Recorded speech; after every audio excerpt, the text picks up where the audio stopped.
Welcome to Podcapers, the official podcast for Place to Hang Your Cape. And this week, Earth, Water, Fire, Air. With your powers combined, I'm Captain Planet. Wait, no, sorry, wrong cartoon. Cue the music!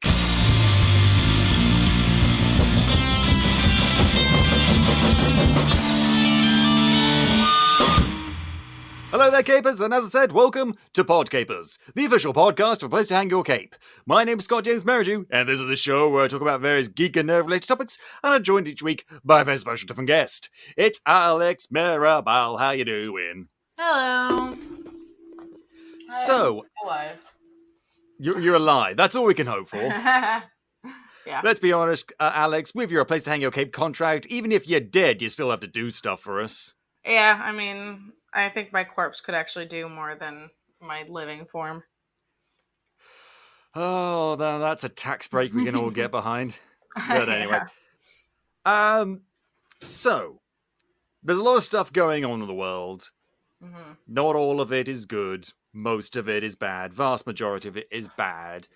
And I don't want to distract from that. I want to keep talking about that. But I also want to remind people that once in a while there is something good in the world, and it's okay to enjoy that, even while the bad stuff is happening.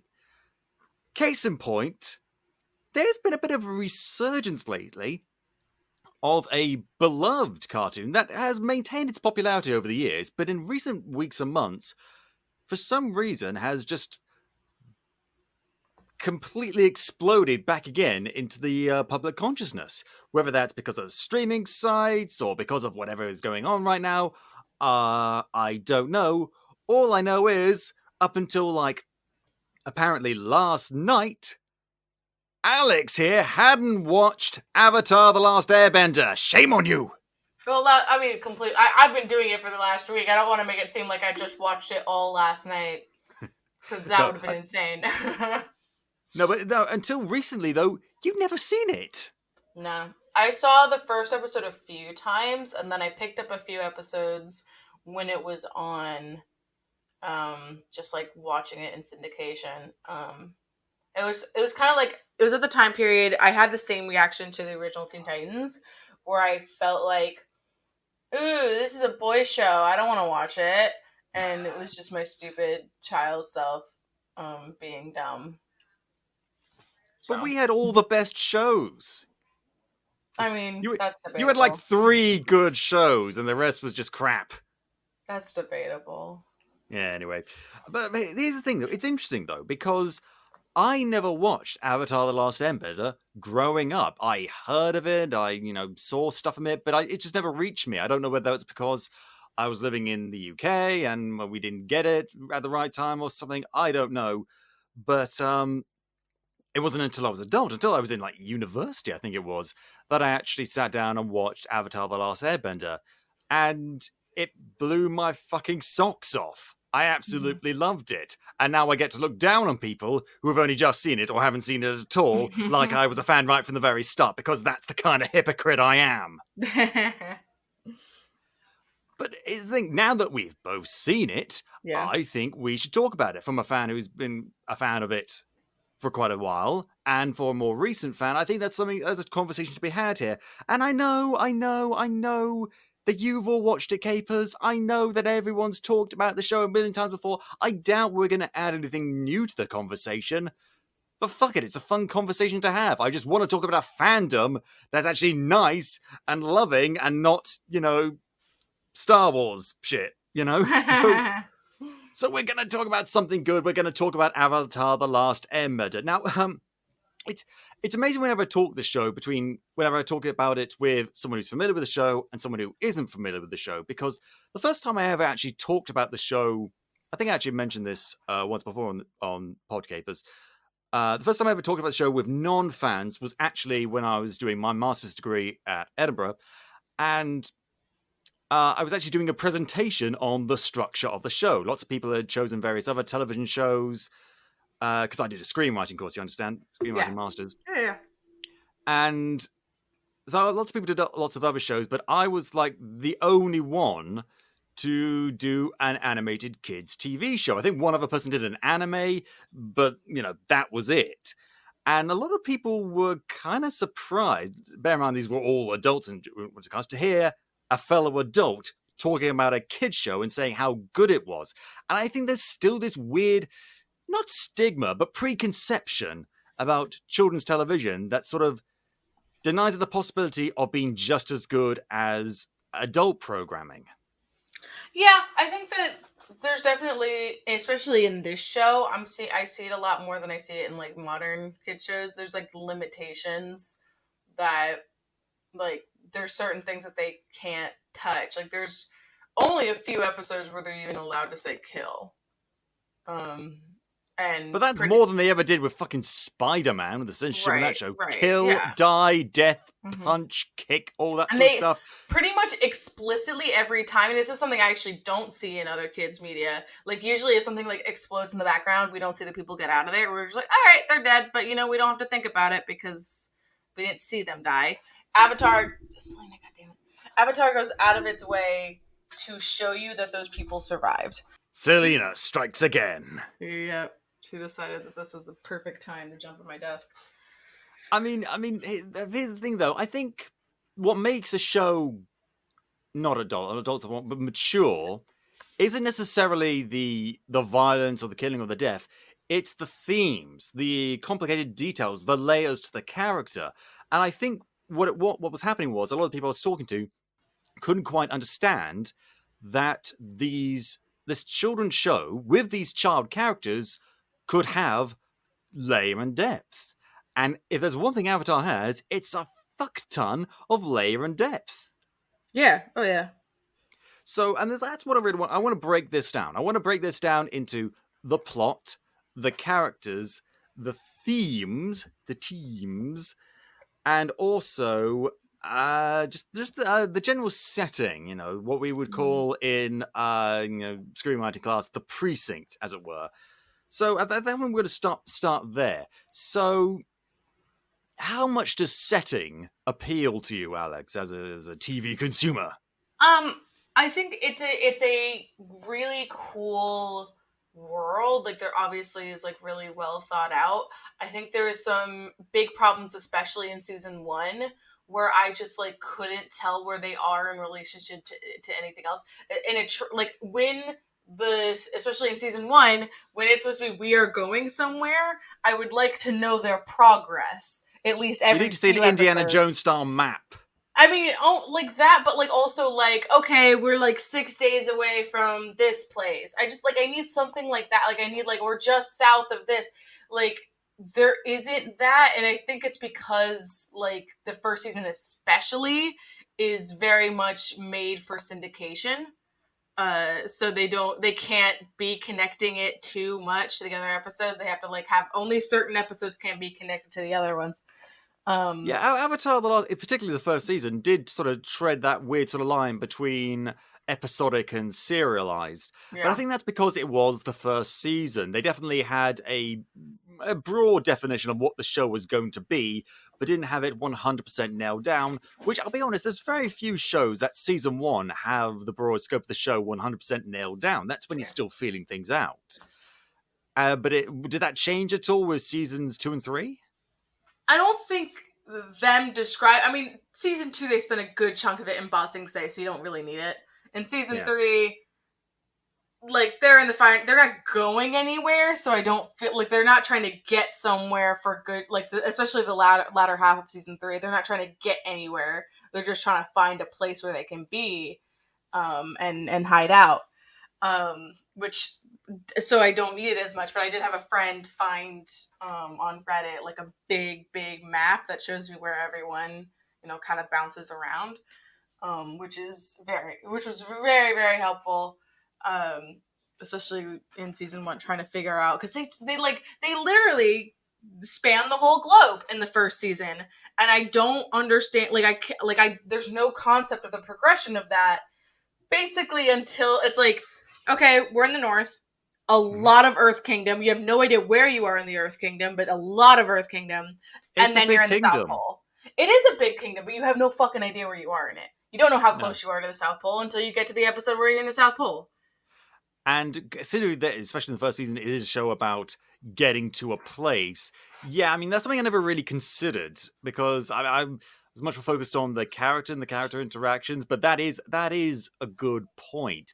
But something that just for me, it was very interesting to watch, just because it was a show that was clearly inspired by Asian culture Oh, and absolutely. Yeah. Asian nations, but it wasn't set in those particular nations. Because I watched shows when I was a kid, animated shows set in China or stuff like that. But I know, I'm thinking about it, I can't actually remember a place where it was just like it was a fantasy world, but it was an Asian fantasy world. It has the well, I think a lot of anime does that, right? That's because it's the Yeah, but I didn't setting watch that a they lot of anime know. when I was a Right, kid yeah. beyond like Because it's like that's Pokemon the and stuff. setting, they know, so they're gonna put it in their fantasy worlds. Just much like, US fantasy and European fantasy tend to be Tolkien. Yeah. Because that's Everything what we has to know. be Tolkien, but there are other fantasy writers. Everything must be Tolkien. And Anyway, I mean, this setting is really interesting with like the technology. Like, there's metal, like there's just like actual metal and tanks and stuff, but everything is powered by the abilities that these people have in this world. Like, they go like with the subs in season 3, I thought was really cool that they go into detail about how the subs aren't moving on their own; they're water bending around it. yeah, I mean, because then that brings us to a good point. An important part of any fantasy setting is a magic setting, or rather, a magic system. And this is definitely, I think we could call this a hard magic system. I like that. I like knowing. Yeah, Okay, there is rules. I like there to be rules. I like to know exactly how things work, exactly how things don't work, what the limitations are, and just so everything can make sense within its own, little bubble. And that works really, really well. I mean, it's in the interest of every show. We know that there are some people in the world who can manipulate one type of element based on where they were born. And there is one person in all the world who can manipulate all four elements. He is the Avatar, the one who will unite the world, yada yada yada yada. And then one day he mysteriously vanished. Blah. But it's interesting though. They were so close. They were very close to making this world where the magic system, the bending, didn't really impact the world. Then they did stuff like the things you said with the subs and the tanks and all that sort of stuff, and you start to see just how bending has impacted this world. Even more so in the sequel series to this Legend of Korra, which we're not going to talk about in any great detail. I haven't watched any of it, so I don't want to talk why. about it. Yeah. Exactly. I don't want to spoil anything, but I really like that because too often in fantasy stories, magic is just there. It's just there. And often that's because it's a very supposedly rare talent that doesn't really impact the world. It's like only a select few knew how to wield it. And yes, bending, there are less benders than there are regular people in this world, but there's still enough of them for it to cause an impact and, influence the trajectory of the various societies. And there's also different subsets of bending. There's different kinds of water benders, different kinds of fire benders. Yeah, like each type of bending we see has like variations. We don't see it much with airbenders because we only ever meet one airbender who's living. But like with water bending has blood bending, and there's metal bending and sand bending for earth bending, and the fire bending has lightning and the blue fire bending, and so like everything, like it has like an umbrella. And then people can, and then healing also for water bending. Yeah, it's great because the longer you go in the show, the more the layers start to reveal themselves. At first, you watch the first half of the first season, you think you've got a pretty good idea of how this world works, but then just add stuff. But it's not just stuff that's just thrown in or retcons. It's stuff that makes sense. We delve deeper into bending and even to the lore bending and where the bending, in fact, comes from. And they do a good job. Like the characters that do those like specialized types of bendings don't come in until later in the show because they need to set up the playing field first. It's the difference between like being dunked into a hot bath and being slowly lowered in. It's just a much better experience. And I really like that. It showed that the makers of the show, whose names I will never be able to remember, and even if I do remember, I will never be able to pronounce, at least not correctly, just really knew what they were doing and used their time within the show effectively, both for character development and also just for world building. This is a fantastic world. I like this world. I'd want to live in it, or at least visit. It would be cool. Why don't we have like a theme park dedicated to this? Fucking Pandora from Avatar, where we're gonna see like Ba Sing Se world. Yeah. Want that? No. But I mean, yeah, and so the magic and in everything, the lore, the history, the mythology of the world is so interesting and so vast. And I'm sure there's tons of untapped potential that they could have gone into further or an expanded material. Yeah, I was surprised because I started looking into some of the characters that I liked after I finished. Like I started looking into like, you know, what they did next and try not to see if they ended up in Korra, but I tried to, you know, avoid that. At least for minor characters that I didn't think ever ended up in Korra. But like there's not a lot of expanded material. I thought there was like a long running comic series, some kind like there's one or two comic series that like aren't around anymore, and I was thoroughly surprised by that. There's a few video games, a couple of fan works, but honestly, not that much else. And part of me think that's probably a good thing because it means the little we have, we know is very good. But at the same time, like I said, a lot of untapped potential.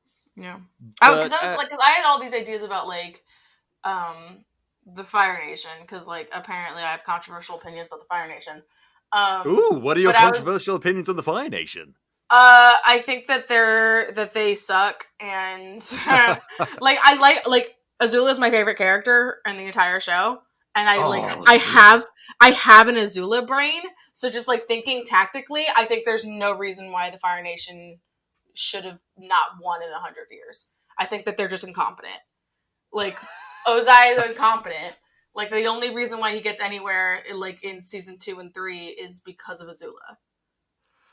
I mean, possibly. I don't know. I would think a lot. I think there's lots of factors playing into that. You know, we don't know the whole socio-political, military nature of the world. Though, I mean, well, that's the thing. Like, I figured that, like, okay, there's some fucking book somewhere, expanded universe book, that like explains why Ozai sucks at fucking fighting in wars. But no, there's none of that. There's like no like prequel stuff that, you know, it's all like sequel stuff and then Korra. It's all like everything that like tons of stuff that happens in between, like right after Airbender and then going into Korra. That's like the only two things. And I think there's stuff after Korra too, but like there's not a lot of stuff, it seems, pre Avatar. I mean, the thing you have to remember, Alex, is, and this is because you're American and don't understand world history, there have been wars that have gone on for about 100 years. Like, no, right, I know. But, like, when you've got magic, when you have, like, fucking firebenders could just create fire. They're the only benders that can just create it.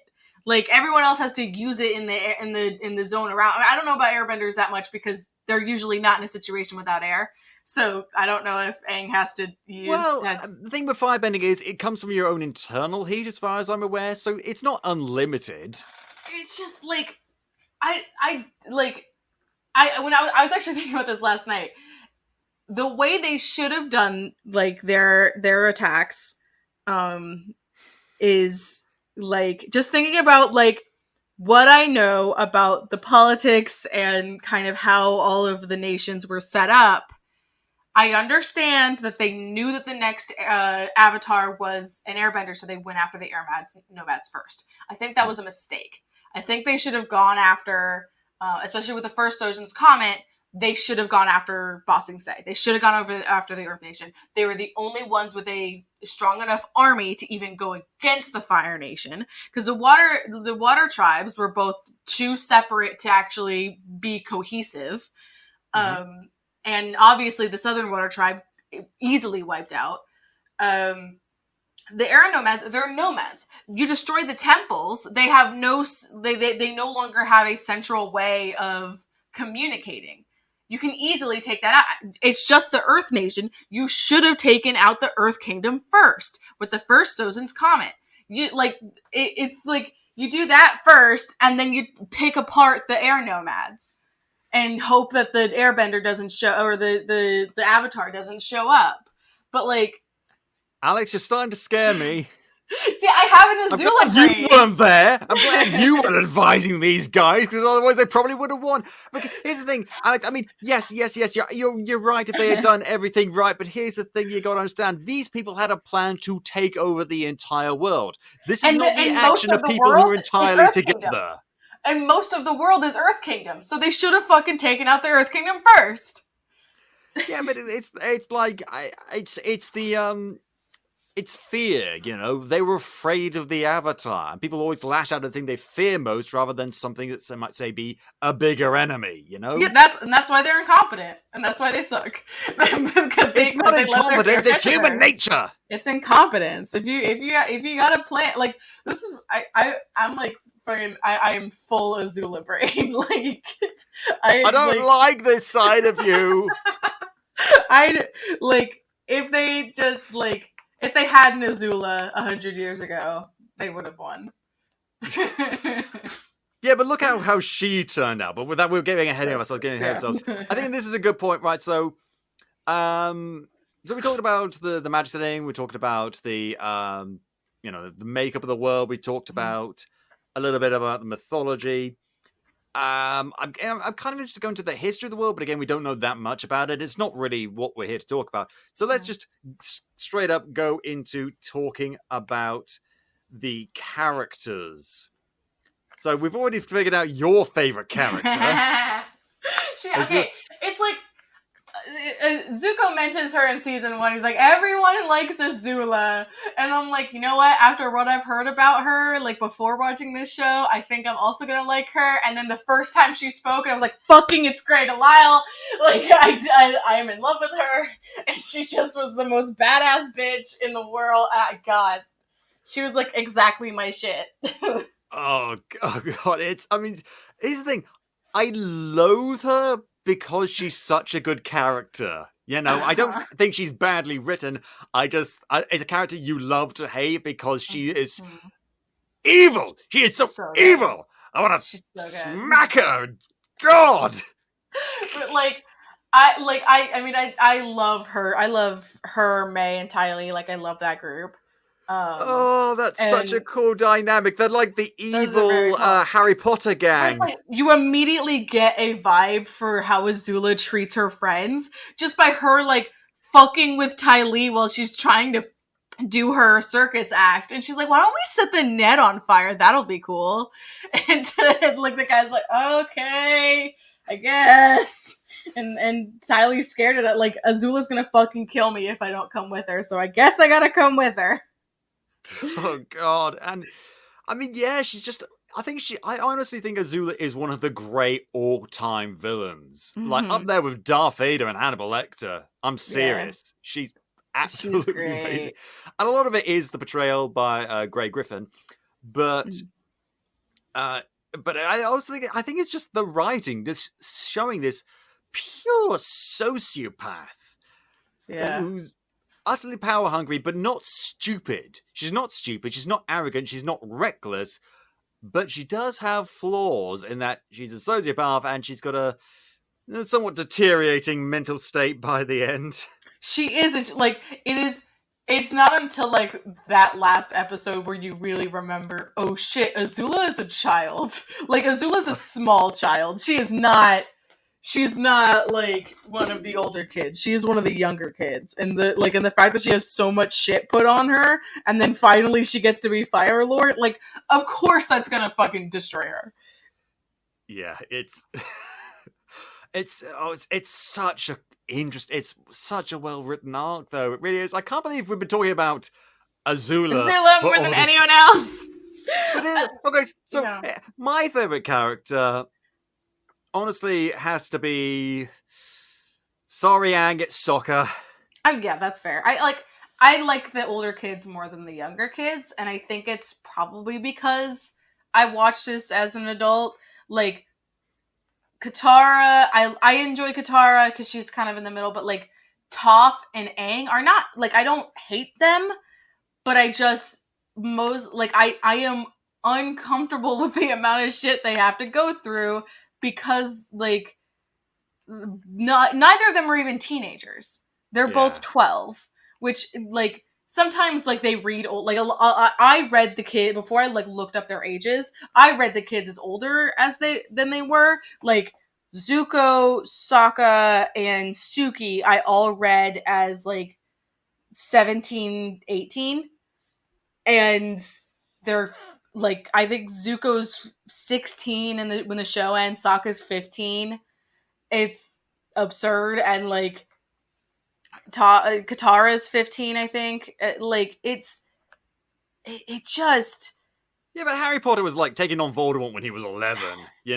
yeah, I Suspension of like, but disbelief. I'm not a like, I've never really been into Harry Potter. It's like, it's when you're a kid, like I can like it like it's fun and it makes sense.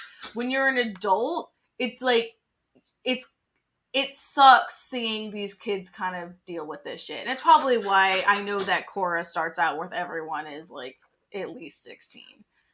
That is a point. I don't know if there was a reaction to that or not. But here's the thing. I think the way the show writes it is that it does acknowledge the fact that, oh shit, these are kids and they're going through a lot. Because it starts off right away with Aang. I think Aang's backstory is so brilliant because he's just a fun-loving guy.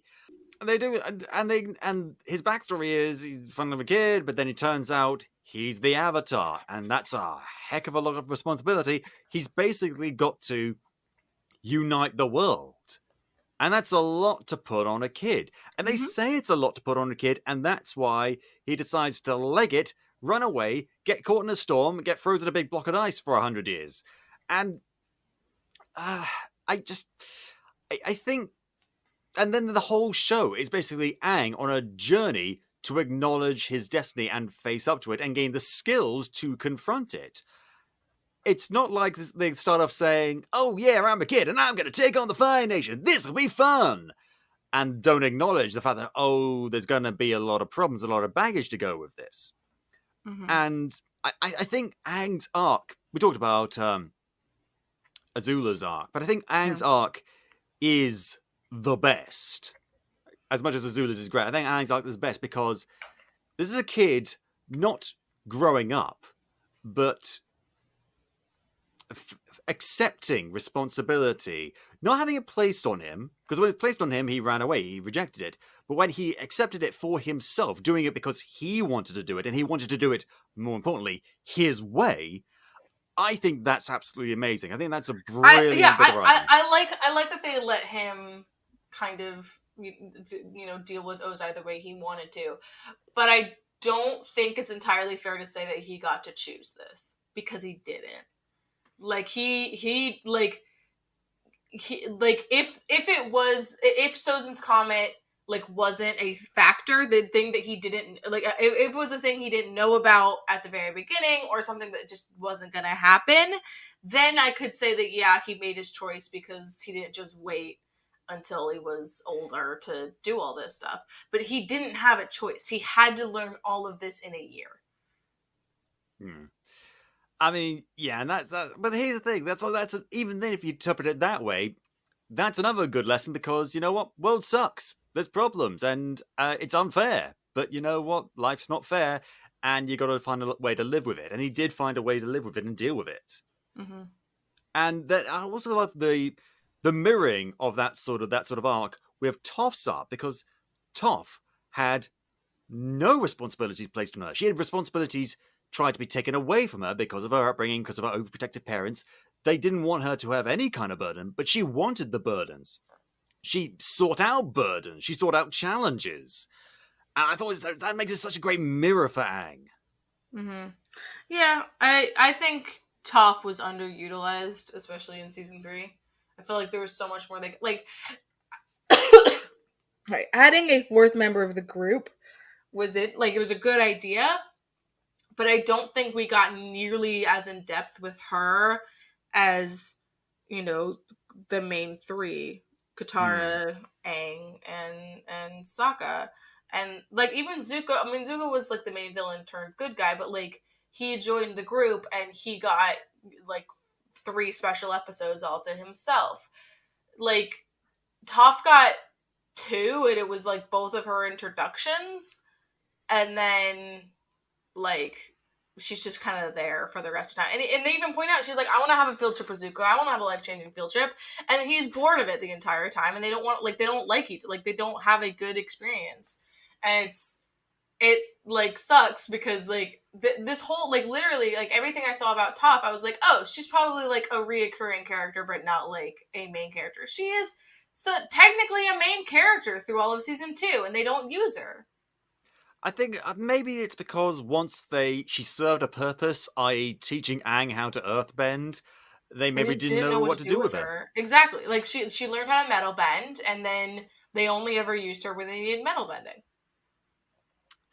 Yeah, oh yeah, there's a scene where she like opens a metal door using a metal bending, and Sok's like, "I'm so glad we added you to the group." It's not fun being a plot device, you know. Yeah, I mean, he says like, "Isn't it cool? Like, can I just say that it's so cool that you invented metal bending?" And she's like, "Yeah." It's so useful, you know. Yeah. But I mean, here's the thing, though. I think despite that, yeah, she's not as utilized as she could be, but she's utilized a little bit, and also, she is just a fun character to have be there. Yeah, she doesn't have as much development in season 3, but that doesn't mean her character is bad. Right? No, I don't think she's a bad character. I just think she's underutilized. I think that like the show set up a lot of side characters and then didn't use them. Like I was expecting all of them like to come back in a big, you know, in like the big final fight, or at least like we'd see them. But we really didn't see a lot. Like we got Suki as a main team member, but like now Suki is the most underutilized character. Yeah, Suki absolutely is just like I think she's OP, and that's why they didn't use her that much. Because after like the prison, I was like, oh, that's why you haven't been used, is because you are just the best in the world. I mean, I thought an introductory episode with the Warriors of Kyoshi Island, I thought that was great and everything, but that was mainly to serve Sokka's arc. That was Sokka's arc, and then she just disappeared until like towards the end of season 2. We didn't see her at all. I think that was probably because they had to like if she was around a lot in season 1, then it would have been really awkward for Sokka to have his thing with Yue. My girlfriend turned to the moon. That's rough, buddy. I mean, forever in living memedom legend it shall lie. But so on that note, I think we do need to talk about Sokka, my favorite character, and I think he has again a great arc in season 1 where he learns not to be sexist, and that's about it. Like, I still think he's a great character, because I really like those sort of kind of sarcastic, funny, goofy characters who maybe aren't taken quite so seriously, but are still effective members of the group. But... I mean, he gets like physical development. Like, he gets to, like, he keeps, you know, he says that for the first 2 seasons, I'm a warrior, I'm a fighter. And we only really see him, like, throw his boomerang and then run away. And then, like, you know, hold whatever MacGuffin they need to keep safe and run away. Because he's not a bender. So I appreciated in season 3 him learning how to fight with a sword, and so he kind of became like he actually became the warrior that he said he always was. But I think I'm gonna get a lot of shit for this, but I think season 3 feels just like really rushed, and that episode where he becomes a sword fighter is the epitome of that, because it took full seasons for Aang to learn water bending and fire bending and earth bending, but Sokka can learn how to be a fucking master sword fighter in a day. I mean, you're not wrong, but I think that's more the case of like, okay, so we know that this is the final bit. We know this is the last leg of the journey. So now we've got an end date clear in sight, and it's like a sort of false feeling of speeding up. But you are right in that he does. I don't think it's like there's less filler episodes in season 3. There's like it is almost all a continuous story. I don't like I think like especially in the second half of it, there's like one filler episode, and it's the second to last episode. It really, like, they just the pace gets thrown way off. The pace that they set in season 1 and 2 were just totally gone by 3.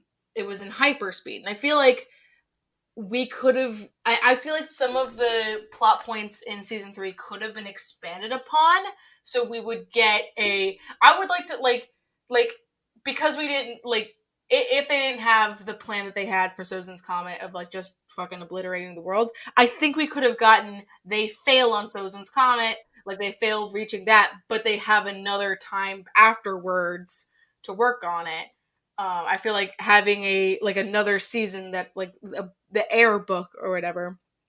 I think they could have used another season because I feel like season got rushed.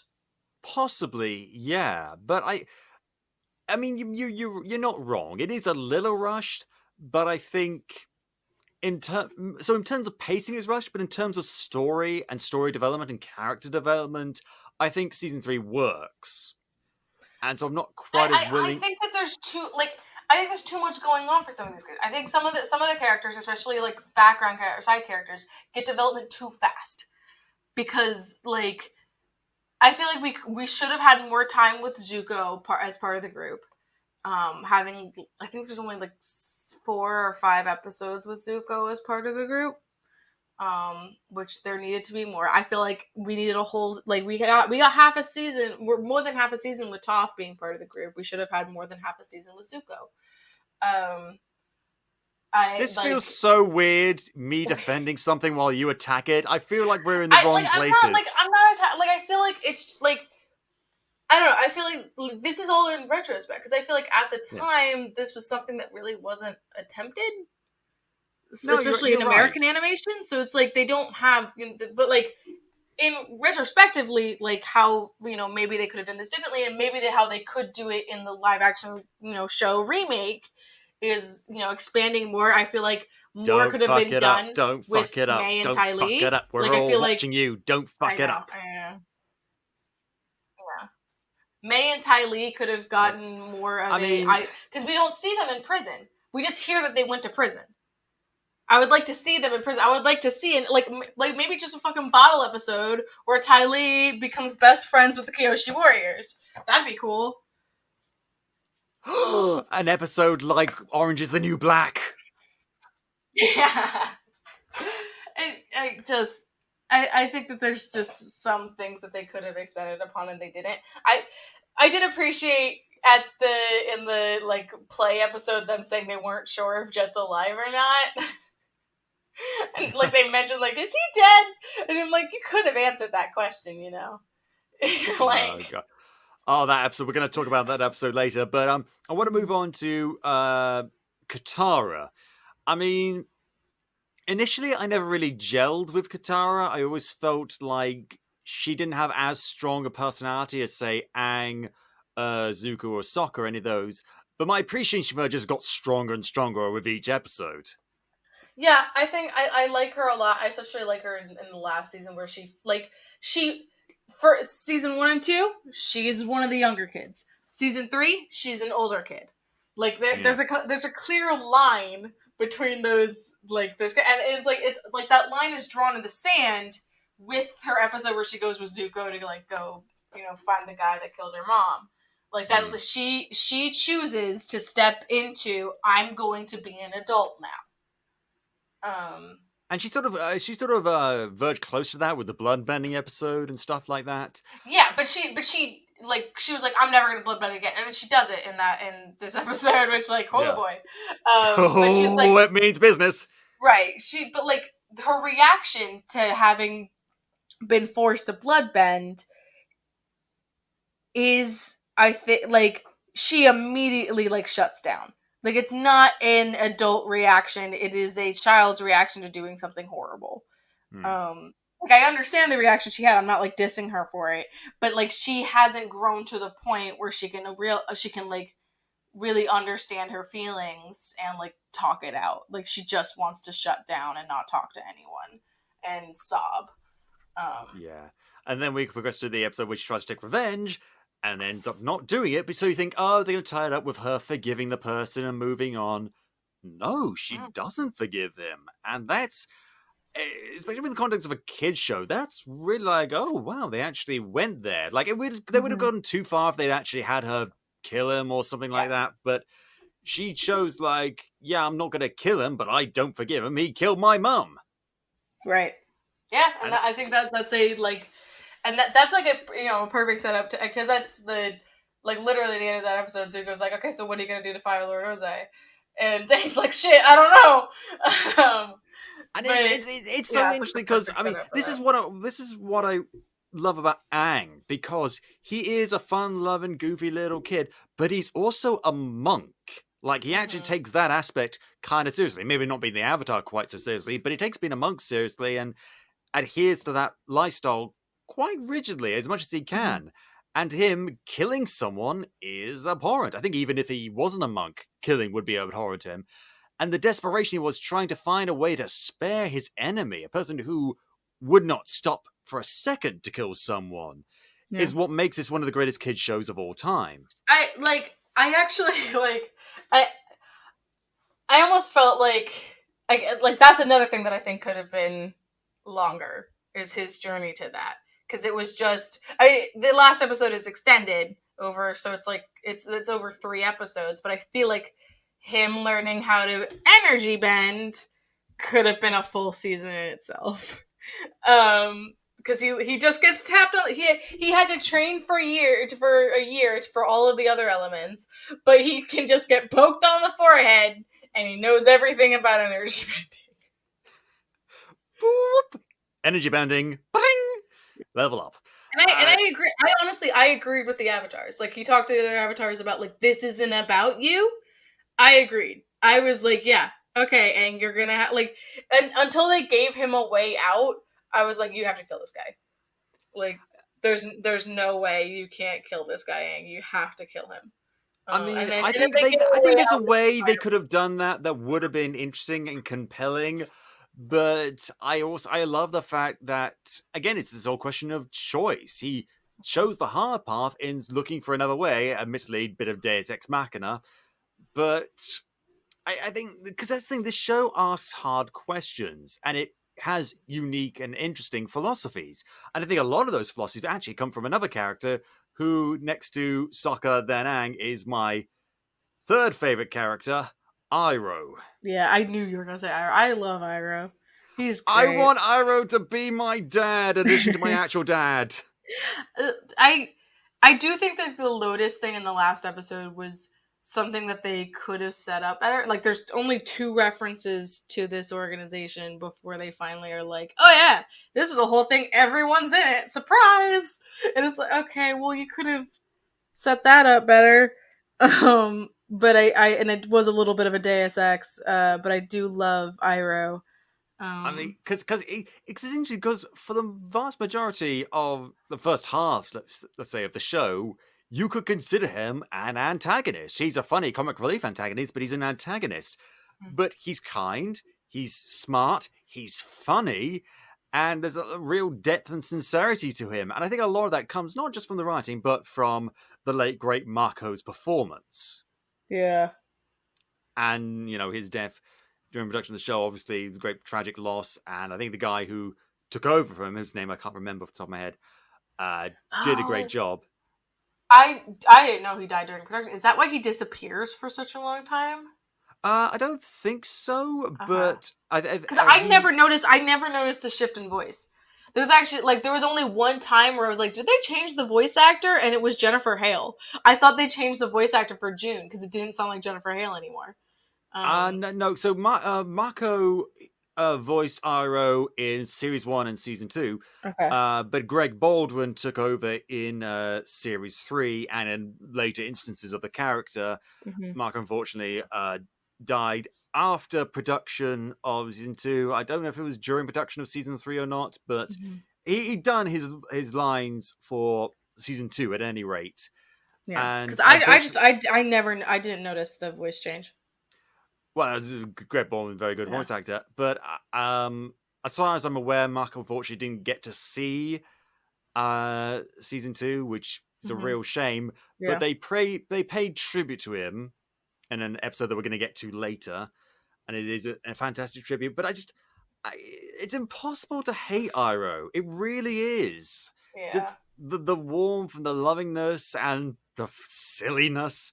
He's a Hmm. silly character sometimes, but here's the thing. He's 100% owns being silly. Sokka, for example, does not own being silly. He doesn't like being silly. Sometimes he's quirky and sometimes he's That sarcastic is and funny. untrue. He gives fucking joke tips to the guy playing him. Yeah, but he doesn't Sokka like knows being. he's funny. Yeah, but he doesn't like being made fun of himself, you know? He doesn't like making mistakes. He doesn't like being looking like a fool. Yeah. Iroh doesn't really care. Yeah. And that's what I meant in that Okay. way. Yeah. And he's so secure in himself. And if he has any insecurities, it's directed towards trying to be a good role model to the next character we've got to talk about, Zuko. I Zuko. do like Zuko. I like him I a don't know why I lot. called him Zuko for some reason. Iroh, Zuko. Zuzu. We have we got Azula on the mind. Nah. Zuko, I mean, again, one of the best. Not one of the best villains ever written, but one of the best antagonists written because Antagonist whilst he does turned start off, ally. Yeah. whilst he does start off as a villain, of course, his arc is his redemption arc, and it's one of the best redemption arcs I have ever seen. Yep. Yeah. God, it's so good. It's so. I mean, you could do an entire solo series just about him and him trying to be a better person. I would love to see I mean, I'm excited for Korra, but I would love to see a sequel series that was just Zuko looking for his mom. Like, Well, I think that was the point of one of the comics. I think that was, yeah. Yeah, I would like to see that as a show. I mean, because there's this one episode that's just Zuko, as far as I remember, and it's him going to this village and then trying to defend the village. It plays off like a classic samurai or cowboy film or something, like a Clint Eastwood film, and it's just do a show like that or something. I don't know. I feel like it could have been like the Xena warrior princess of Avatar. I don't know. Yeah, I think that I mean, this is just my brain as a political person, but I think he should have just fucking got rid of the role of Fire Lord entirely. Yeah, maybe. Like it's like it's like not getting rid of the title Führer in Germany, you know? Right, like having absolute power, is not a good. There is not a single character that we know who has absolute power who is good at their job. They make a very good argument against monarchies, and then they end with one of the main characters becoming a monarch. Hey, as a guy who lives in a monarchy, I want to say you make a very good point. That's actually right. Yeah. I mean, maybe Boomy is the only good king, and he's not even really a king. Oh, let's talk about Boomy for a second. I love him. He's a crazy, kooky, crispy grandpa that I love him. He's fun. He's a lot of fun. He's a weirdo. Let us leave. Let us leave. No. Oh God. And I just love how because it's easy to write good. Well, I say easy. Comparatively speaking, it's easy to make good, strong, recognizable, and memorable main characters. It's another thing to have side characters beyond secondary characters that take on a real life of their own. And I think that's what the show is good at. Yeah, you're right. A lot of the side characters didn't quite get their day in the sun, but if one of them did, it's King Boomy. Yeah, I think Boomy did they did a great job with him. I would have loved to see more people that Aang knew. Boomy's the only one that's living that he knew, before he went in the Block of Ice. Well, I mean, it has been many, many, many decades, and also a lot of them were exterminated. Yeah, it's been 100 years, but I think it would have been interesting to see more people that Aang knew. On that note, another character that Aang did know was Monk Gyatso, who for a long, long time, longer than really should be considered appropriate, I thought was called Monkey Yatso. Oh Jesus! This is why I watch things with the subtitles on. I should have done that myself. Yeah, I mean, because Monkey Out. So I mean, you've spent compared to someone like Boomy, you spend very little time with him watching him, and it's done through flashbacks.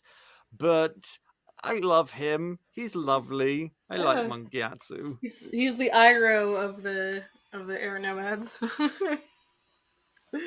And yeah, it's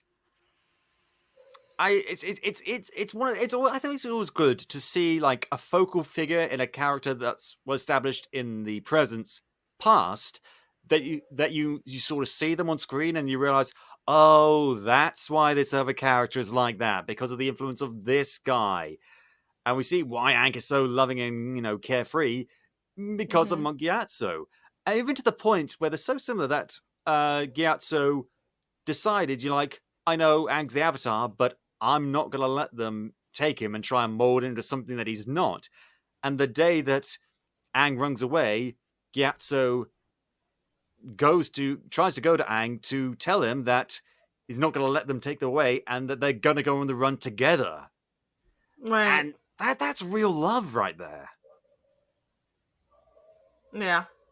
I Gatsu is great. I think that there's a lot of really good adult characters in this show, and that usually isn't the case for shows that focus on the kids. That that there's actually good adults. Like the reason why the kids are doing all this is because all the adults suck. But that's just like untrue. It's like the reason the kids are doing this is because they literally are the only ones who can.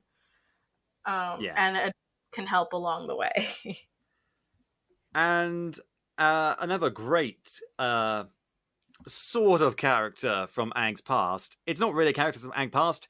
It's Aang himself in Another Life because the show has as part of its lore this concept of reincarnation. Aang has lived many, many times before, just with different minds and different personalities and different memories. And that's sort of the guiding voice of Aang throughout the show, more so as the series goes on, of Avatar Roku. Yeah.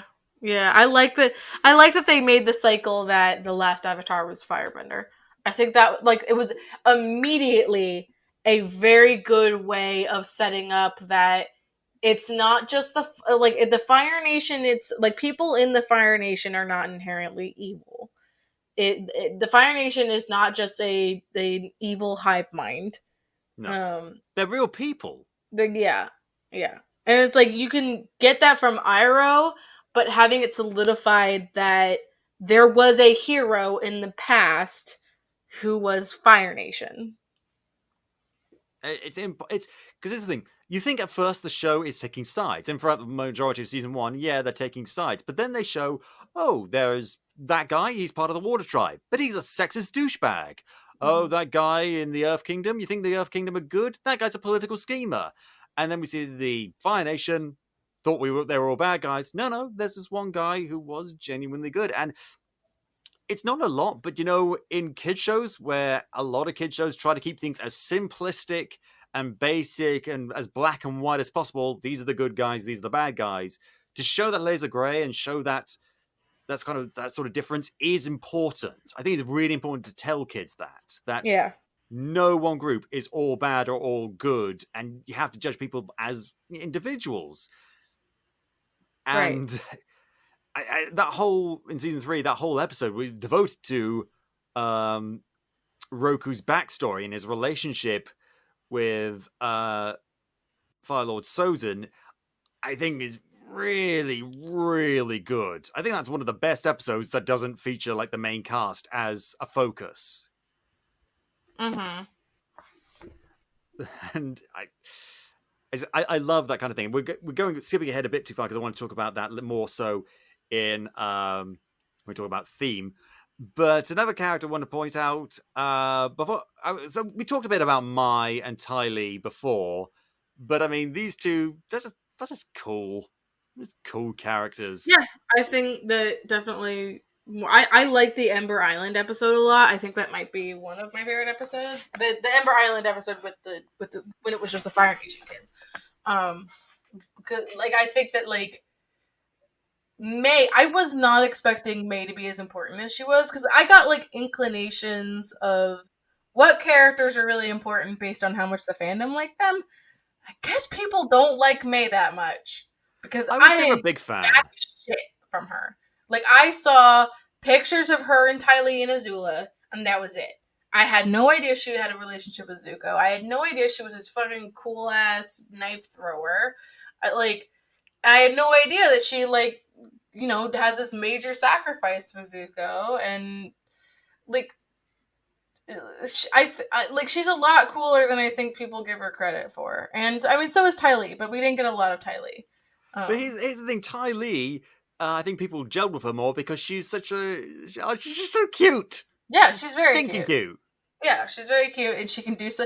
Like, I think it would have been incredibly funny if she became Aang's energy bender teacher, because that's kind of what she does. With the chi blocking, yeah. The chi blocking, that's kind of energy bending. And it's like, I did see on the wiki, and it's something that Azula mentions, that all three of them went to firebending school together, but only Azula firebends. Did she, take the firebending from the other two? Which I wouldn't put past her, but how? And what, do they just choose not to firebend? Maybe they flunked out. Yeah, maybe they just kind of failed out because they realized they can't firebend. I don't know what the story is there, but it's interesting. They all went to some Fire Lords firebending school for girls or whatever. Well, speaking of that, could I just point out? I mean, I hate having to point it out because it means there's some instances where this is not the case. Mm-hmm. And there's very much is the case, but the female characters in the show are fucking phenomenal. Oh yeah, yeah. There were some issues that I had in season 1 that I think they definitely they stopped and then kind of brought back at the end because they forgot that they needed it. But there was a lot of issues in season 1, especially the episode with the fortune teller, whose name I forget, where these women are so cool. Women are can do whatever they want, but also they're obsessed with boys. And it's out of nowhere, Katara is obsessed with who she's gonna marry. I mean, you are allowed to think about that, but it was weird. It was like a whole episode where all she did was talk to the fortune teller about who she's gonna marry. She's like, is he tall? Is he handsome? He's a powerful bender, but of what? It was just so out of place. And then they just kind of dropped it a little bit, and the only girls that really were in relationships were, Yue and Suki with Sokka. Because he's a teenage, he's an older teenage boy. I get it. They wanted him to, that was kind of part of his thing, is that he had to learn how to not be a shithead to girls. And good lesson to learn. Right. Yeah. And then there was May, but May and Zuko again, I see them as older characters. They're both, and they've been childhood friends. I don't see that as a problem. Toph had some issues early on where she was very much the trope of I'm not like other girls, and they kind of softened that over time. But I honestly could not give a single shit about Aang and Katara. I don't care. I don't care that they get together. I don't. And so it doesn't feel like an emotional high point at the end when they kiss. I just don't care. I mean, it felt kind of like an emotional high point to me, but I kind of agree with you. I didn't really care whether. I mean, I cared because Aang cared, but only because I want him to be happy. But as far as me, if I had a choice, it's there's other priorities. If anything, I kind of wanted Katara and Zuko to get together, if at all. Yeah, I mean, I see that a lot online, and that was something that I was like, all right, I'm going to be into this, getting into this show, and it just didn't cross my mind. I think, Katara, I felt like I was going to relate to a lot more, and I didn't in general. But, I liked her a lot more towards the end of the show, but, it's just, Aang could seriously, very deeply care about Katara without it being romantic.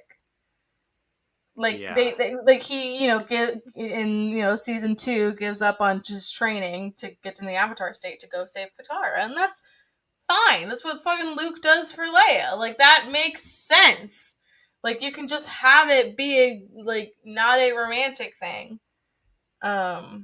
But it had to be, and he's just like it's like they forget for long stretches of time, and then they're like, ah, shit, we forgot. Aang's like madly in love with Katara. Sorry, wow, we forgot. And it just doesn't work. It's like one of the biggest things that I'm just like, I just have no connection here. Like I don't, yeah. I get that, but two characters that have a huge connection, and a love, dare say, that transcends the bounds of space and time, and that is Appa and Momo. They're very good. I love Momo. Momo is the best. Oh, the flying bison and the flying winged lemur thing. I mean, at first you don't think, like, here's the thing, when they're first introduced, you kind of think like, oh, they just like to sell plush toys to kids. Mm-hmm. But no, they actually become important. Well, Appa becomes a plot point Appa. in season 2. Appa. And that's another thing in season 3 that I feel like they dropped the ball on. Appa and Momo kind of get shoved to the side in season 3 because I feel like it's one of the artifacts of the fact that season 3 has to get a lot more serious. That Momo and Appa can't have a lot of spotlight, and Appa just really becomes a horse. Like he doesn't like do a lot, especially at the end of the season. And Momo, I feel like we go full episodes without seeing Momo. Definitely, yeah. But I mean, they were never meant to be anything bigger, you know. I think that's fine. There's any character that you could sideline, it's these two. It's just that when you do focus on them, it's always good, whether it be offering Momo up as a sacrifice to a giant sea serpent or just having up a... And so I think this is a good point now to... there's a ton more side characters we could talk about, but are basically like, yeah, they were a thing. They were cool. What I want to do now is talk about the plot. So, season 1, it's time to introduce characters, expand on backstories, and ultimately just get Aang to being taught about waterbending. So, what were your standout episodes? I mean, this was it's been a week since I watched season 1. I've got a lot of information in my brain, so things might bleed together. I liked meeting the Kyoshi Warriors. I liked that episode a lot. Mostly because I like Suki a lot. Season 1, I don't think had a lot of really big standout moments for me. Now, I think I kind of agree with you on that. Like, I liked it, but honestly, this was... I started watching the show, and then I kind of stopped watching for a little while in season 1, but then I picked it up pretty quickly after that. Simply because, as I'm looking out the window right now, my neighbours have just run over my parents' flowers. Oh no! They just backed up into them. I see you! Don't think I don't! Anyway, tell them about that later. But, what was it? I think... The last 2 episodes were good. Oh, yeah, oh, absolutely. And the whole thing with, Sokka's girlfriend turning into the moon, that's rough, buddy. It is very good. I think that's what the show was doing. It was just like, it was lulling you into a nice steady rhythm with characters that you like, with good backstories and good foundation. That was what season 1 is doing. It's laying the foundation in retrospect. And then the last 2 episodes, the finale, show you what the show can actually be, show you the epic scale, and show you the character development, and show you the consequences. Yeah. Bad things happen, but also good things happen. I would have liked to get more of Yue before she died. Yeah, we barely get to know her.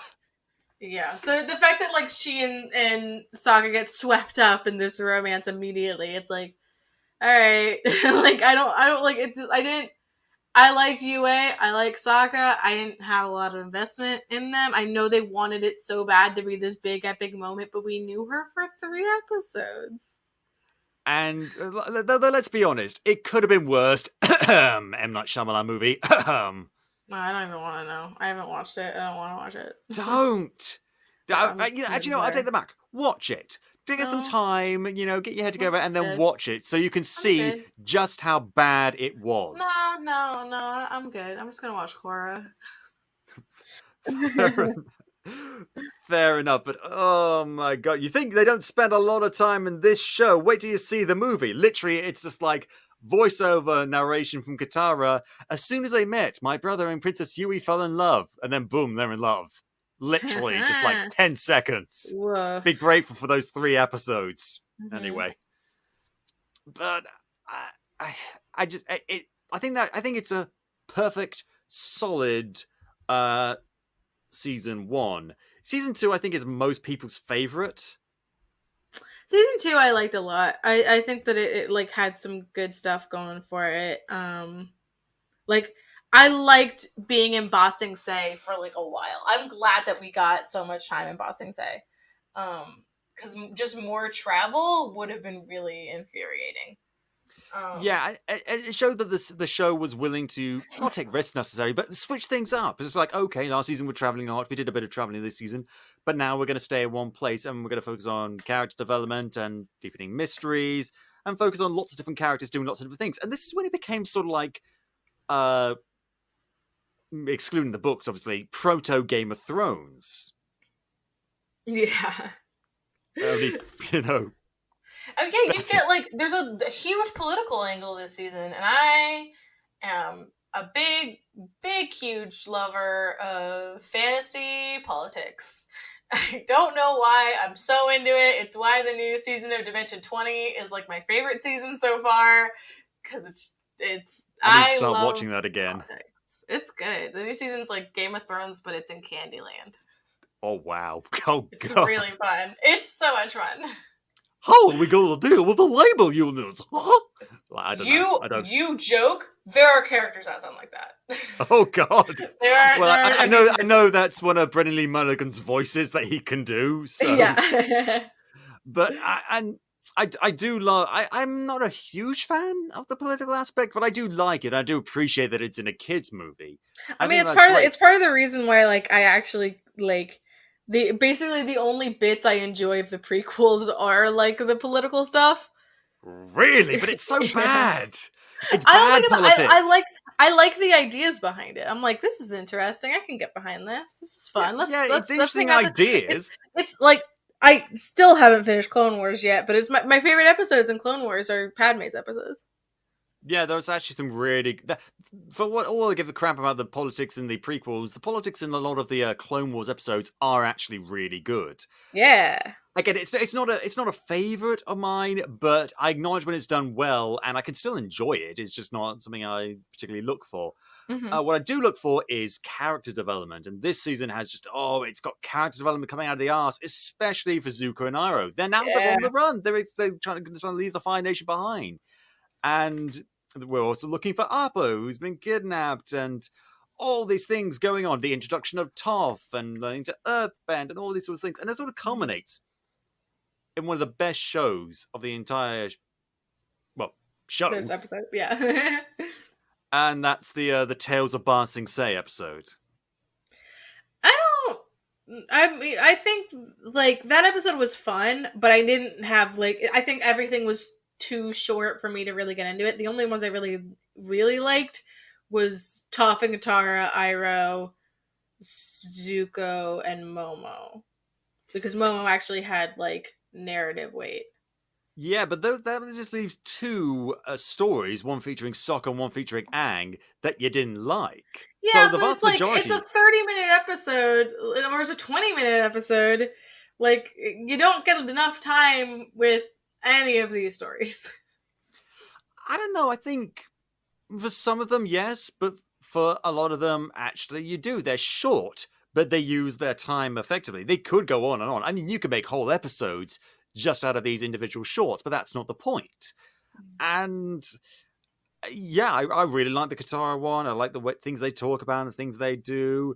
Momo, The Katara and Toph one is the reason like is where I think they softened Toph's like I'm not like other girls and like trying like being like saying sexist things because she's a cool tough girl. And I think they kind of they that's where they pulled that back, is to show that, like, yeah, she actually is, like, she's okay with also being like other girls. But it's on her terms, you know? Absolutely, yeah. Man, that's great.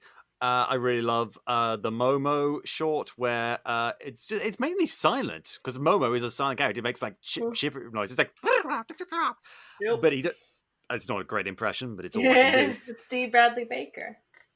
Oh yeah, one of the best voice actors of all time. And it's just him looking for Appa, and that's where you really get the sense of, oh, he actually really misses Appa, and it's so heartbreaking, but not quite as heartbreaking as the ending to Iroh's story. Iroh's story is it's very interesting. It really gets him, just sort of encapsulates him as a character. Yeah. You know, his warmth, his silliness, his lightheartedness, and then it ends with him sadly singing a song to a picture of his deceased son. Yeah, that got me. I was like, no, come on. Like, 'Cause it's there's only a few times where I, like, seriously felt it in this show, and almost every single one of them had to do with Iroh. Yeah, because you don't see that side of him very often. And when you Mhm. do, it's because he really, really means it. And it makes you wonder, is the silly, goofy side of him a wall that he uses to protect himself or shield other people from that sort of emotion? Or is it really him? He just allows himself to feel sad when he wants to. I don't know. Mhm. But it's really, and we know that he had a son who died in war before this episode. We know that Mhm. it just didn't get brought up a lot, and now we see it, and it makes you realize, oh, this is why he cares about Zuko so much, because he doesn't want what happened to his son to happen to Zuko, which is why he's so excited when in the other story, Zuko has a date. Like, it's Yeah. so it's so weird to see him go on a date, but it's also so cute because it's just like, oh, Zuko. Like, obviously he wasn't, like, super into this girl, but it was good that he had, like, that. Like, that was a good experience for him. Yeah, because here's the thing. He didn't get to have a childhood. Yeah. At least you could say, to some degree, Aang, Katara, and Sokka got to have childhoods. They weren't particularly great childhoods, but they got to have some semblance of them. Zuko did not. And it was sort of stolen from him. Azula didn't really Yeah. care about that, even though she probably should Yeah, have but done. yeah, she did have a childhood because she wasn't supposed to be in line for the throne. She was allowed to have friends, she was allowed to go to school, she was allowed to, like, not be stuck inside studying all the time. And she, ended up obviously studying a lot because she is fucking brilliant. But she had that option. Zuko never did. Yeah, and it's. There's so many layers of the show. It's the thing, because people have talked about it for so long, but we can still find stuff to talk about because that's how good it is. Yep. And that's how good this season is. And it culminates in what I think it's maybe not the most epic in terms of stakes necessarily of the finales. That's probably going to go to season 3. Mm-hmm. But the end of this season, all the characters that have been clustered in Bar 6A finally converge properly. They finally all meet. Except And for Toph. oh yeah, except for oh yeah, but you think you know how it's gonna go down. And the show once again says, nope, that's your grandpappy's kids show. We flip the table over and run for the exit when we want to, and they kind of do. You think, oh, this is when Zuko's going to become a good guy. He does not. You think this is when Aang is going to be victorious over Azula. He is not. You think you think a whole bunch of stuff is going to happen. You think Iroh's going to get away and he and Zuko are going to be happy. No, Yeah. no, and I love this show so much because it makes me care. I care so much. Ow, ow. Again, took them 100 years to take Ba Sing Se. Took Azula like a fucking week. Yeah, because they tried to do it through the military. She just did it by being Azula. She tried to do it for the military too, and then she was like, you know what? Don't send the military to do Azula's work. And let's be honest, they were never going to hold it too long when the king was the way he is, and just like it was fine. But Like how? Like that's my other question. How long? Because he even says no king has been outside of the walls. So how long has the royalty of Ba Sing Se been totally out of the loop? well, in How long fairness, has been that has that figure been out of the loop, and the Fire Nation still didn't somehow take it? well, here's the thing. Apparently, Avatar Kyoshi, the Avatar before Roku, established the Dai Li. I can't remember how you pronounce it. Yeah, I think it's Diley. Dai Li, and so it could have been since then. Yeah, which is before the war started. So it's like, how the fuck long? Like, how did they not take it? Like, There's other stuff going on, you know. Like it's sieges take time. sieges take time. Military coups apparently take a week. Like, Well, yeah, that's generally how it goes. I don't know. But also, it's so much at stake, though. Not just in terms of like the war and the Avatar state and all that, because apparently, if Aang's killed in the Avatar state, like that's it. No more Avatars ever. Like, 'cause yeah. here's the thing: we'd always had this backup, sort of. Like, we don't want Aang to die, but if he does die, there'll just be a new Avatar born. So we have infinite retries in this, unless he dies in Well, the Avatar state. he had until the comet, according to Roku. So if the Avatar dies, then there's just a baby. Then they just have a baby Avatar who cannot do this before the comet arrives. All right, baby, Earthbend, wah. Waterbend! Wah. Okay, well, they probably would have been able to waterbend because the next Avatar was going to be a waterbender. So Oh, yeah, sorry. I thought it was going to be like an earthbender for a second there, but no, it is a waterbender, you're right. yeah. And it's very... other people have made this comparison, but it's very Empire Strikes Back, and how it leaves it. But that's one of my favorite kind of endings, because it just tortures me. I'm such a masochist. They literally do an Empire Strikes Back with like, you can't leave, you can't like not finish your training just to go save a girl. Like he literally Yes, goes I can. I'm the protagonist. Yeah, he literally goes and leaves his training so he can go save Katara because he has a vision that she's in trouble. Like it is exactly Empire Strikes Back, except Katara's not his sister. Yeah. And then we go into season 3, the last season, the Rush season, where a bunch of stuff happens. And we're not going to summarize it all. We're just picking out the highlights here, because otherwise we'll be here all day. And one of the big highlights is, you mentioned it before, the Ember Island Players episode. Yeah, I mean, both Ember Island episodes are really good. The beach and the Ember Island Players. And yeah, it's just the filler episodes, kind of, but the best kind of filler episodes, because they spend time with the characters. We see them, like, it's literally a beach episode. One of them, literally a beach episode. The beach is a beach episode for the bad guys. How often do you see that? Yeah, and we get so much, like, it's like the most insight we get to Azula before the finale. Like, she does kind of actually want to be a child. It's, yeah, it is interesting. I love it, and I love Azula when she finds the guy she likes, and she wants to become like an evil power couple. Yes, and he's like, and his reaction, and I think my favorite Azula line was like, "My own mother thought I was a monster." I mean, she was right, but it still hurt. And that, I think that encapsulates Azula very well. She knows that she's a bad person, but she kind of owes it. But there's always going to be that like tinge of regret, that like little seed of doubt that ends up destroying her. Yeah. Oh yeah. She's like, Mom, Mom never liked me, so fuck it, whatever. I'll just go with Dad, who's a jackass. And then there's the Ember Island Players episode, which is basically just like, it's almost like a clip show, but not. I don't really know how to describe it except that it's It just fucking it hilarious. recaps the entire series, but kind of wrong. Like just like a little bit off. Yeah, and it's also a way of the show. Just it has like a lot of meta jokes in it because here's the Mm-hmm.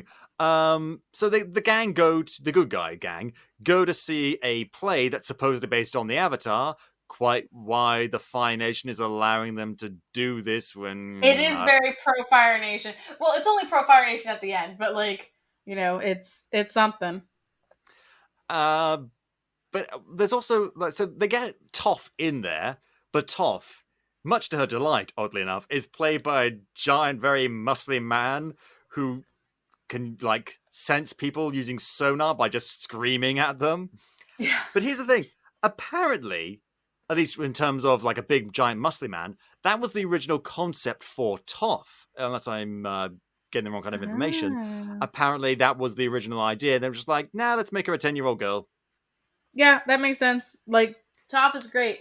I think that like the I am not a huge fan, and I have other friends that feel the same of the trope of a character with a disability who has a superpower that makes their disability not a disability anymore. Like The Daredevil trope. yeah, the Daredevil trope. It's like, and I literally was making a joke about this while I was streaming at some point. I like made a joke about like you're blind, but you're not blind because you have this, that, and the other thing. And I hadn't watched Avatar yet, and my friend entirely thought I was talking about Toph.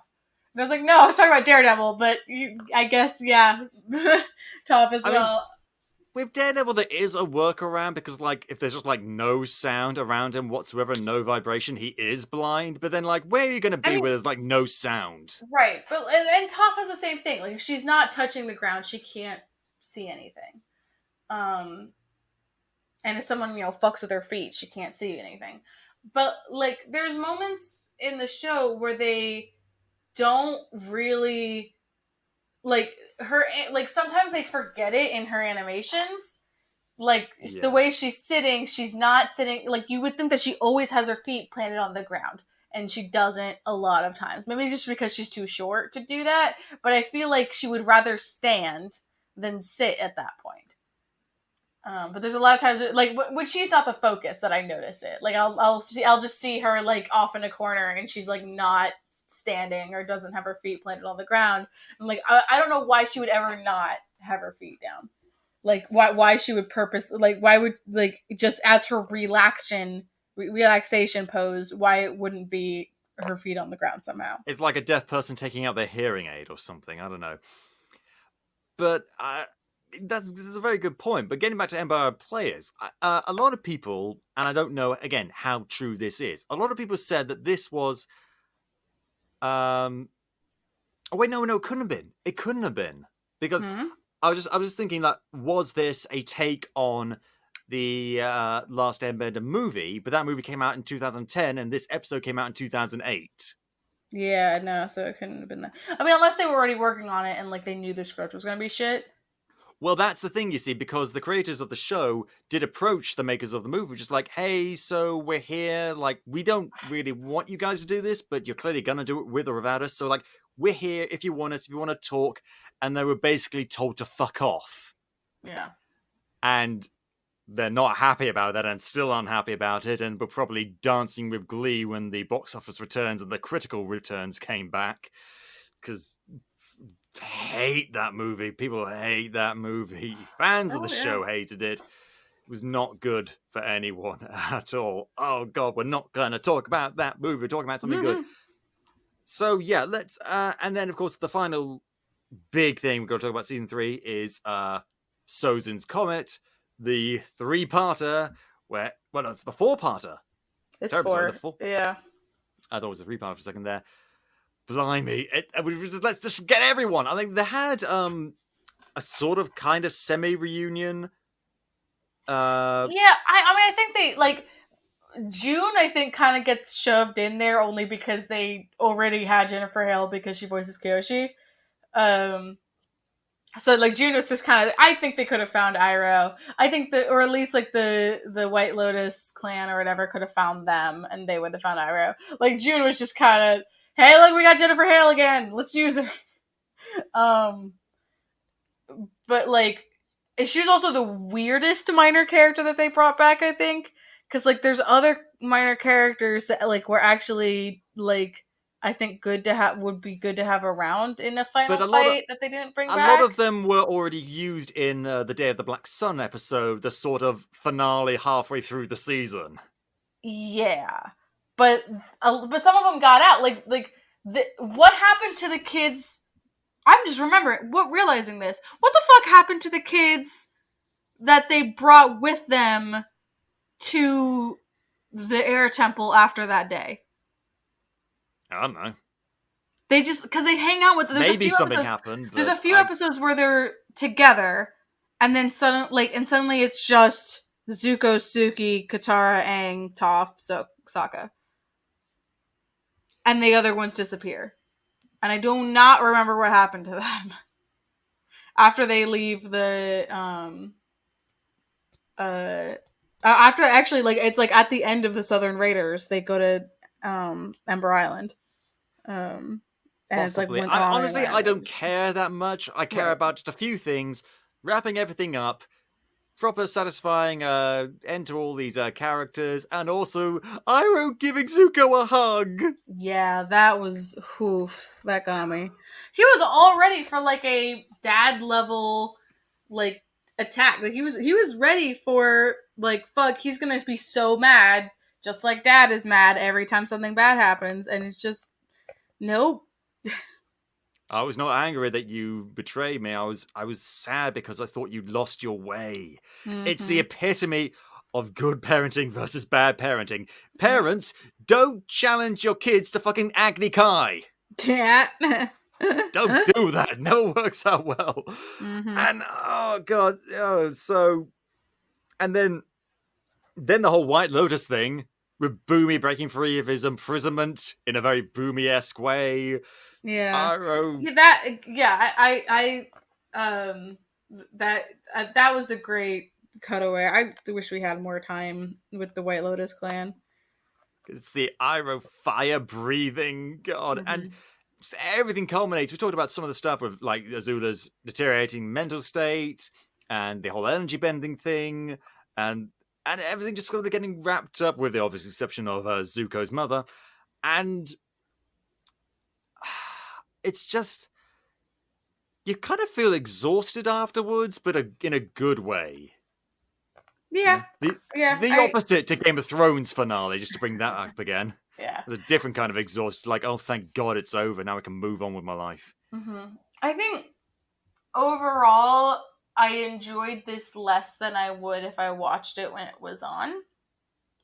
But I liked it. It's like I don't think it's gonna be a show that becomes like my yes, this is my thing now.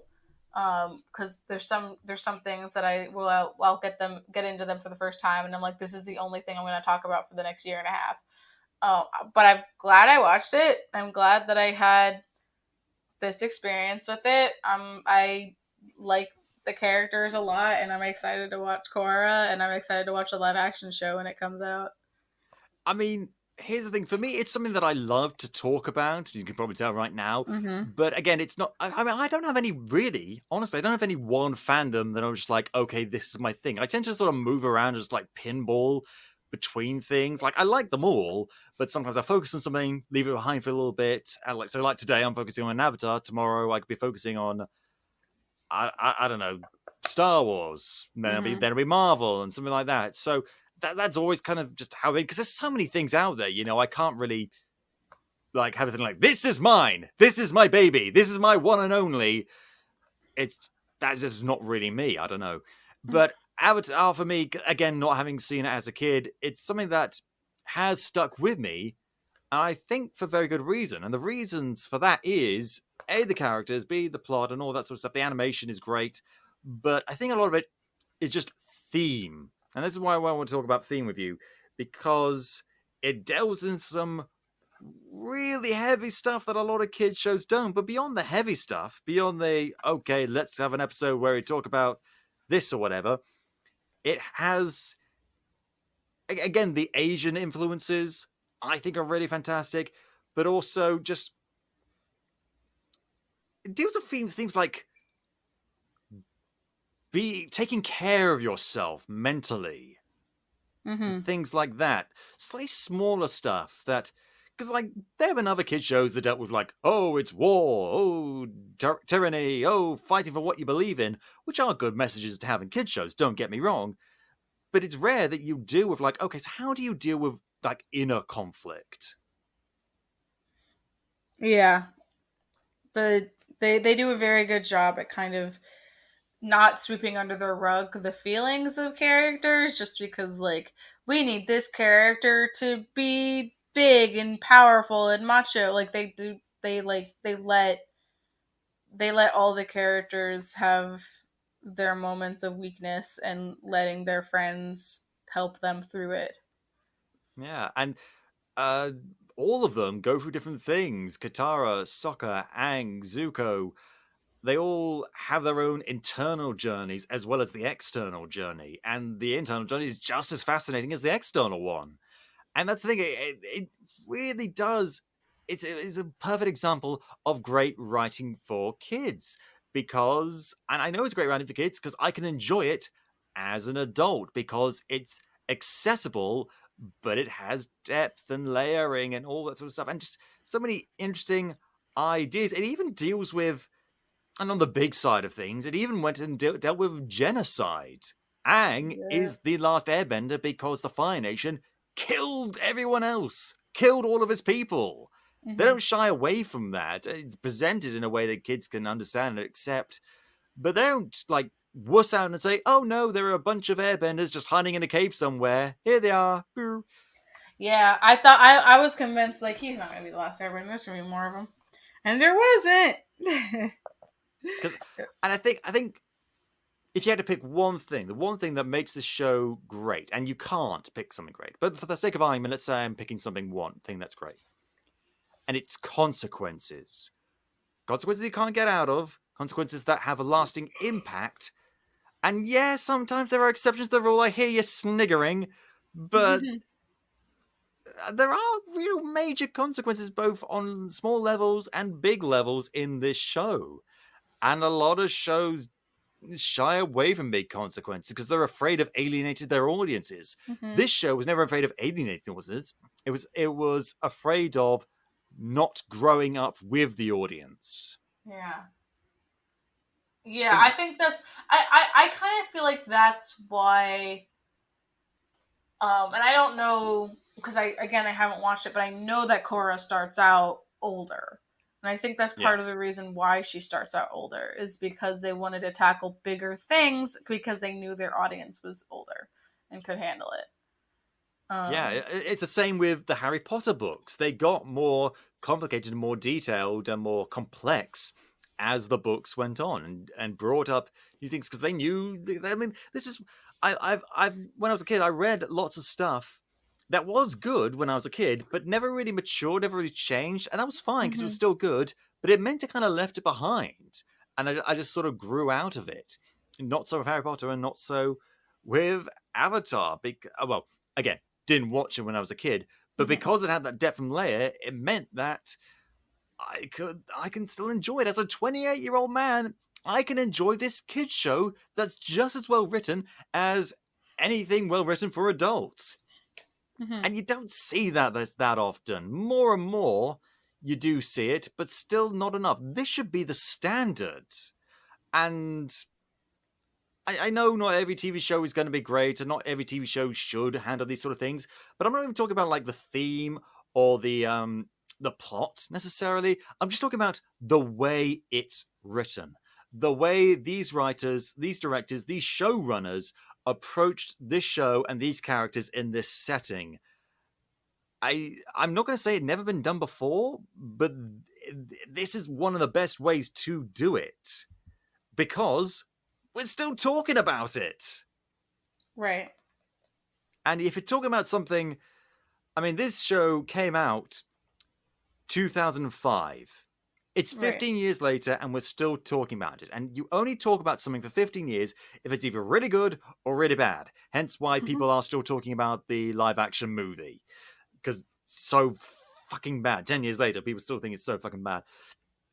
But So, and here's the question though: does that mean we should get more Avatar stuff? I mean, I would have liked to. I would have liked the show to have gone on with Legend of Korra, and then another whole series, not season, series after that, and then one more after that, and then just have like the cycle, just have like these 4 shows as part of this Have a world. cycle for each avatar. Exactly, yeah. Well, that's actually something that I was thinking about, and something that like they wouldn't be able to go into with only 4 shows was like the next Airbender avatar would have to be a descendant of Aang. It couldn't be just a because unless there's some Airbenders just hanging out there, that's it. They either they're just gonna skip the next Airbender, or it has to be a descendant of Aang. That is a very good point. I haven't even considered that. But I was mainly thinking of like a stupid, not OCD, but kind of OCD brain, just like must have completion, must have thematic symmetry. And but so we're not really going to get that. Who knows with the introduction of the new live action remake series? Who knows? Maybe we'll get to that. And on that note, the live action series. I mean, I'm glad that the original creators, and I've got them written down here, Michael Dante DiMartino and Brian Konietzko. Sorry if I've gotten that wrong. I'm stupid and brain dead. But I'm glad that they're involved and they're working on it. But I kind of have to wonder, like, do we really need this? Like, that doesn't mean it's going to be bad. It doesn't mean it can't be good. But do we need this? And I think the answer is no. I think it'll. I think it gives. So I don't know. I don't know what the like plan is with it, like what they plan on changing.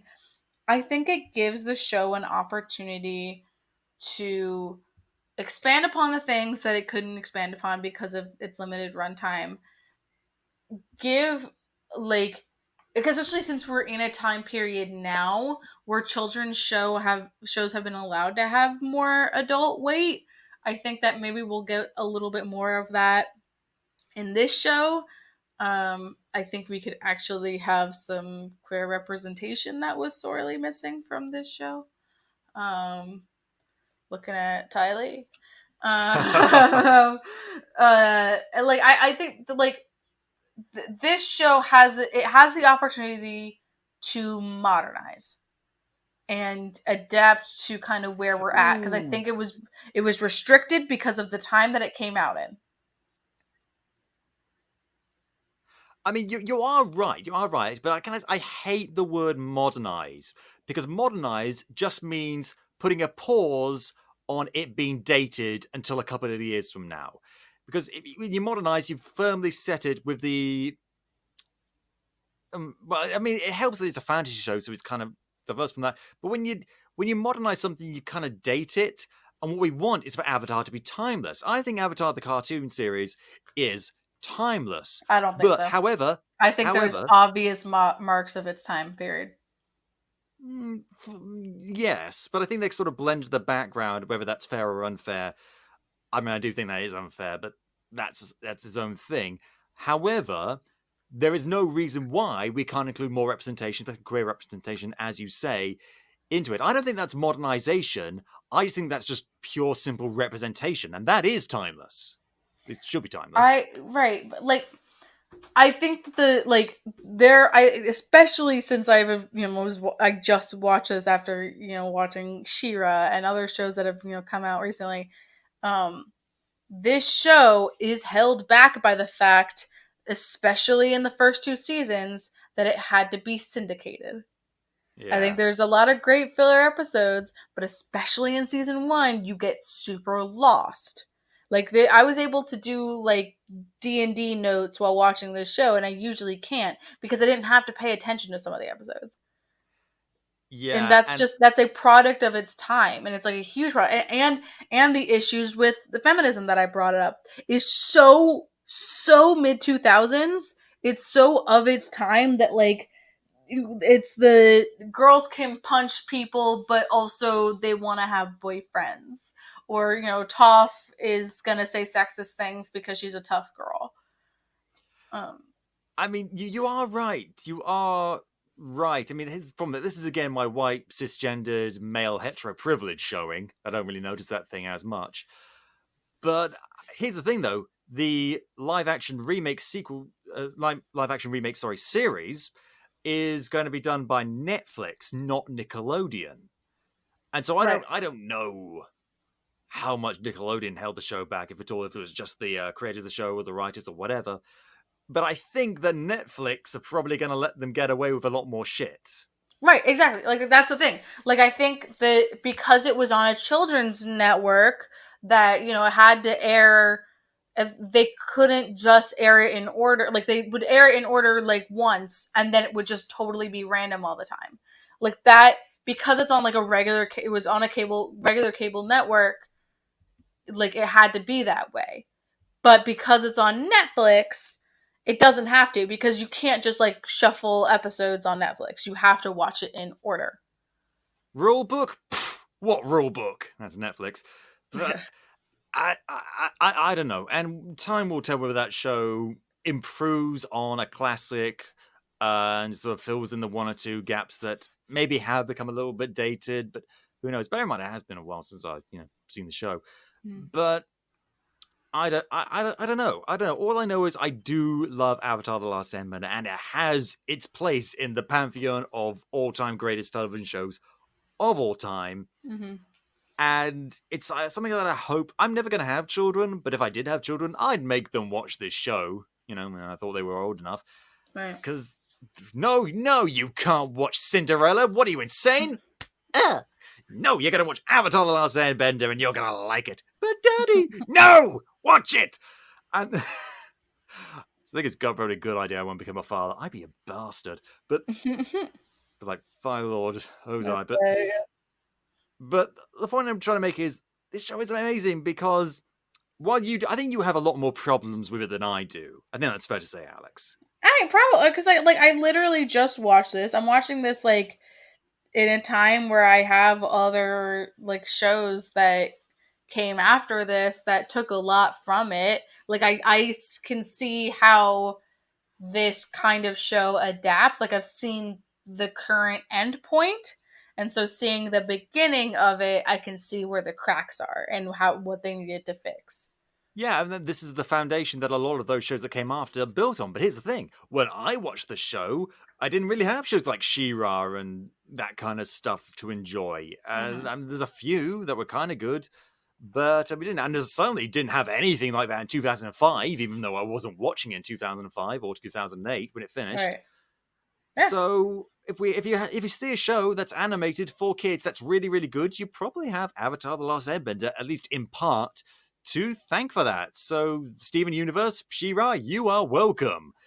And I think all I'm going to say now, just to wrap things up, is no matter what your thoughts are on this show, no matter how good you think it is, no matter how flawed you think it is, no matter how much you hate the live action movie, there's one thing I think that holds true. This show is better than the Dragon Prince. I'm sorry, I just can't get into it. I have not watched any of the Dragon Prince. It's fine, but it's just fine. But on that note, I think we're going to end the show. Thank you very much, Alex, for joining me today. Yeah, thank you. And if you enjoyed the show, Capers, please tell your friends. Shout it from the rooftops! And if you haven't already, go back and listen to some of our other super episodes, like all of our She-Ra episodes. That's some great representation right there. And you can listen to the show on iTunes, Podbean, YouTube, Spotify, or at podcapers.com. If you want to get in touch with us, suggest show topics, or maybe come on the show yourself, you can find us on Facebook, Twitter, and Instagram at AP2HYC. Thank you very much to Dan Harris for our logo, the lovely microphone, the red and blue 3D glasses, those are mine. And thank you for listening. This has been Podcapers, the official podcast of a place to hang your cape. Cue the music!